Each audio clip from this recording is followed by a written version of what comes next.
Anda masih menyaksikan Breaking News Kompas TV, Saudara. Sebanyak 16 orang.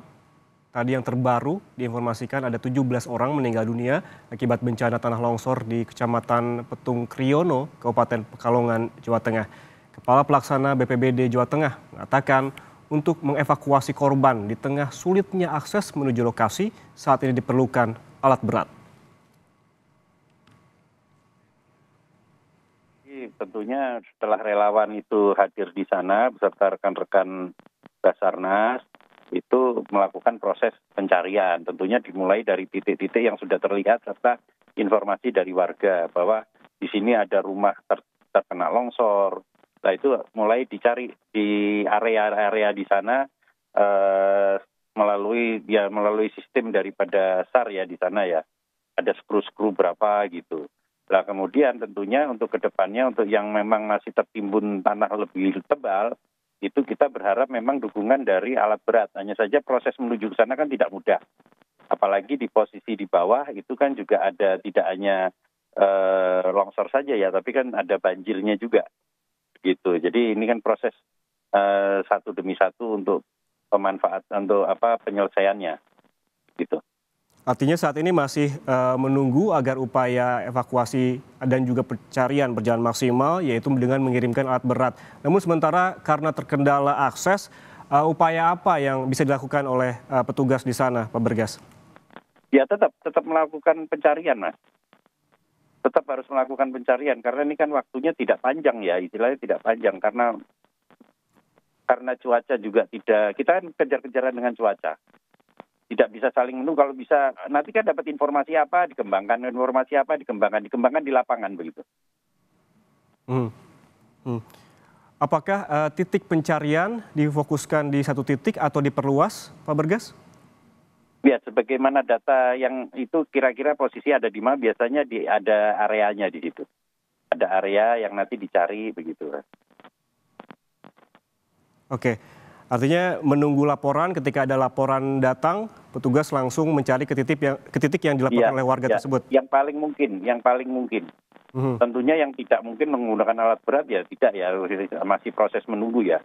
Menunggu alat berat juga, kemudian tentunya yang bisa dilakukan oleh teman-teman SAR ya dilakukan begitu. Karena ini kan kita juga menjaga, karena ini kan manusia ya. Saudara, menurut Camat Petung Kriono, lokasi yang menjadi longsor merupakan wilayah rawan longsor. Ada 9 desa di wilayah Kecamatan Petung Kriono yang mengalami tanah longsor. Fokus utama petugas adalah pencarian warga yang diduga masih tertimbun longsor. Yang longsor itu kejadiannya di semua wilayah Kecamatan Petung Kriono. Kecamatan Petung Kriono itu ada 9 desa. Cuman yang membawa korban itu titiknya berada di Desa Kasimpar, Kecamatan Petung Kriono. Yes. Berarti ada 9 desa, Pak, yang terdampak cuaca buruk dan juga longsor? Iya, di wilayah Petung Kriono itu kan wilayah pegunungan dan itu sudah masuk wilayah pegunungan Dieng. Jadi terkait bencana longsor itu ya rawan sekali, apalagi terjadi hujan yang sangat deras untuk wilayah Petung Kriono. Pak Hadi, laporan pertama kali terkait dengan longsor yang terjadi di 9 desa ini seperti apa? Di desa mana awalnya memang terjadi longsor dan seperti apa ceritanya? Oke. Laporan awal terkait bencana yang ada di Petung Kriono, itu di Petung Kriono itu ada yang namanya tim kampung siaga bencana.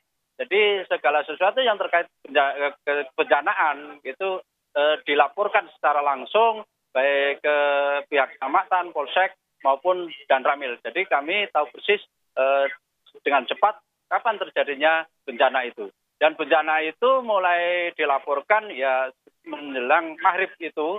Pertama laporan banjir. Dengan adanya laporan banjir tiba-tiba dari masyarakat Desa Kasimpar melaporkan bahwa terjadi tanah longsor juga yang berdampak korban.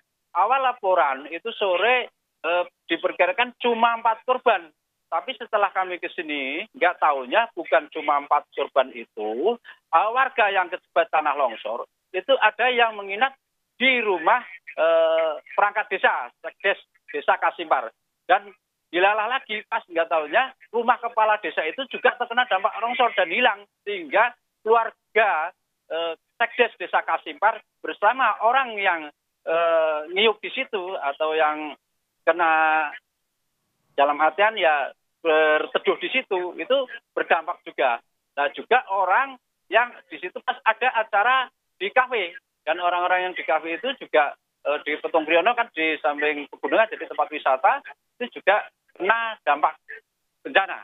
Dan juga ada orang-orang yang tidak sengaja lewat dan terhambat bencana dan menjadi korban berkaitan dengan tanah longsor tersebut. Dan teman-teman mendapat laporan itu, kami koordinasi ke tingkat kabupaten, melaporkan ke Ibu Bupati Pekalongan, melaporkan ke Sekda, melaporkan ke BPBD, melaporkan ke tim PMI. Akhirnya kami malam-malam bergerak, dan alhamdulillah sekarang dari tadi pagi banyak relawan yang mencari. Kami terkait tanah longsor belum begitu menangani. Kami mengedepankan pencarian korban jiwa. Jadi ini sekarang teman-teman baik dari Basarnas Semarang, dari Basarnas Wonosobo, dari teman BPBD Provinsi Jawa Tengah, teman-teman dari Forkopimcan, masyarakat dari PMI, dan semua masyarakat yang bergabung di sini melakukan pencarian korban.